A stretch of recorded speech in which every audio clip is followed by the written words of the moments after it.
17 सितंबर को देश के प्रधानमंत्री नरेंद्र मोदी का जन्मदिन था। अपने जन्मदिन के दिन उन्होंने दो बड़े कार्यक्रम अटेंड किए।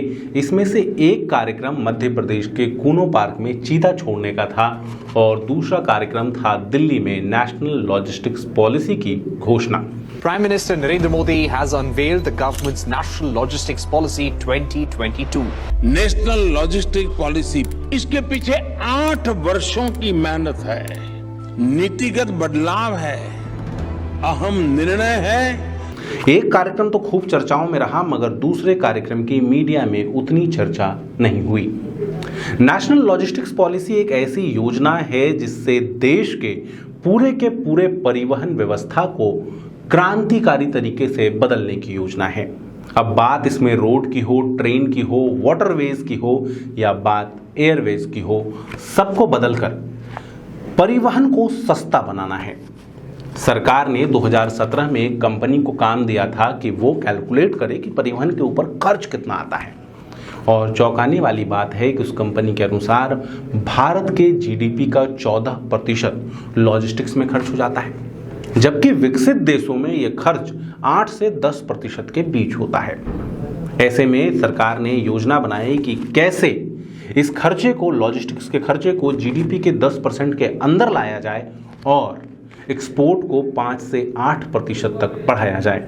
नमस्कार, मैं सौरभ कुमार, आप देख रहे हैं आयुध, और हमारे आज के वीडियो में हम बात करेंगे कि नेशनल लॉजिस्टिक्स पॉलिसी कैसे देश के परिवहन को बदलने वाला है, और इसमें मध्य प्रदेश के लिए एक गोल्डन अपॉर्चुनिटी सामने आ रही है। इसमें मध्य प्रदेश के लिए एक ऐसा मौका सामने आ रहा है जो मध्य प्रदेश की तकदीर बदल कर रख देगा।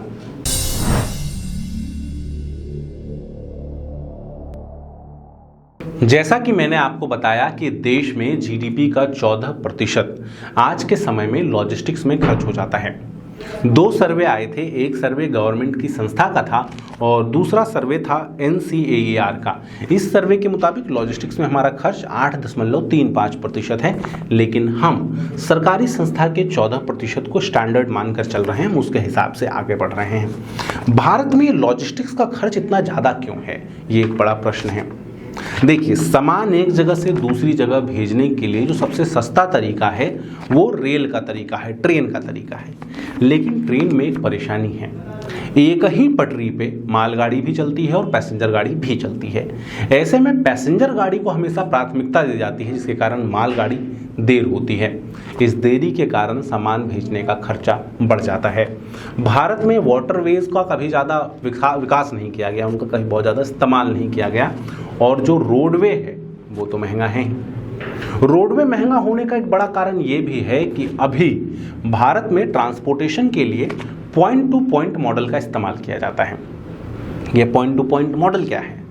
मान लीजिए 5 शहर हैं, जयपुर, लखनऊ, पटना, मुंबई और भोपाल। इन 5 शहरों को आपस में जोड़ना है लॉजिस्टिक्स के हिसाब से, सामान एक जगह से दूसरी जगह भेजने के हिसाब से। तो अभी जो मॉडल इस्तेमाल किया जाता है उसमें क्या होगा, एक ट्रक जयपुर से कोई सामान भेजना है तो जयपुर से एक ट्रक भोपाल जाएगी, एक ट्रक मुंबई आएगी, एक ट्रक लखनऊ और एक ट्रक पटना जाएगी।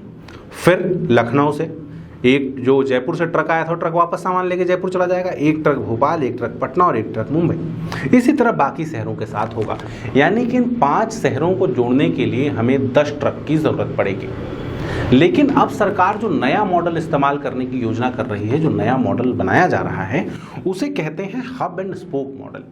इस हब एंड स्पोक मॉडल में क्या होता है कि पॉइंट टू पॉइंट सामान भेजने की जगह किसी एक शहर को हब के तौर पर डेवलप कर लिया जाता है। मान लीजिए भोपाल को हब बना दिया। अब क्या होगा, जयपुर से सारा सामान लेकर एक ट्रक भोपाल आ जाएगी, लखनऊ से एक ट्रक, पटना से, मुंबई से एक ट्रक भोपाल, सारा सामान भोपाल में जमा हो जाएगा। उसके बाद जो ट्रक जयपुर से आई थी अपना सामान लेके वापस चली जाएगी, लखनऊ जो ट्रक आई थी अपना सामान लेके चली जाएगी। इस तरह जिस काम के लिए पहले 10 ट्रकों की ज़रूरत पड़ रही थी, अब वही काम 4 ट्रक में हो जाएगा। अब जरा भारत के नक्शे को जूम आउट कीजिए, आप देखेंगे कि मध्य प्रदेश भारत के बीचों बीच आता है। यानी कि अगर ये हब एंड स्पोक मॉडल की बात होती है तो इसमें मध्य प्रदेश हब के लिए एक इम्पॉर्टेंट स्थान है, एक महत्वपूर्ण स्थान है, आइडियल स्थान है, क्योंकि मध्य प्रदेश के पूरे देश से कनेक्टिविटी है। पूरे देश में आपको सामान कहीं भी भेजना हो, मध्य प्रदेश उसके लिए आइडियल पॉइंट है। ऐसे में नेशनल लॉजिस्टिक्स पॉलिसी के लागू होने के बाद मध्य प्रदेश में जहां रोजगार की संभावनाएं बढ़ेंगी, वहीं नई इंडस्ट्रीज, नए उद्योग भी मध्य प्रदेश में आएंगे। ऐसा नहीं है कि मध्य प्रदेश की सरकार को इस चीज का ध्यान नहीं है। मध्य प्रदेश की सरकार ऑलरेडी अपनी तैयारी करके बैठी हुई है। मध्य प्रदेश में लगभग 120 एकड़ जमीन इसके लिए दे दी गई है लॉजिस्टिक्स हब बनाने के लिए। देश का सबसे बड़ा लॉजिस्टिक हब मध्य प्रदेश में बन रहा है। इसके लिए 3 स्थानों को चयनित किया गया है। पहला परवाखेड़ा, दूसरा जबलपुर और तीसरा रतलाम। इन तीनों जगहों पे अभी के हिसाब से मॉडर्न लॉजिस्टिक्स हब बनाए जा रहे हैं। इसके लिए जो टेक्नोलॉजी की कंपनियां हैं, जो फ्लिपकार्ट, अमेजॉन जैसी कंपनियां हैं जिसका इस क्षेत्र में अनुभव है, उनको भी एक्सपर्ट्स के तौर पर शामिल किया गया है। अब अगर इतना सब कुछ करना है तो इसके लिए तैयारी भी बड़ी करनी पड़ेगी। अभी के हिसाब से तो चलेगा नहीं। तो सरकार ने जो काम बैंकिंग सेक्टर में यूपीआई के माध्यम से किया है, वही काम अब लॉजिस्टिक्स सेक्टर में करने की योजना है।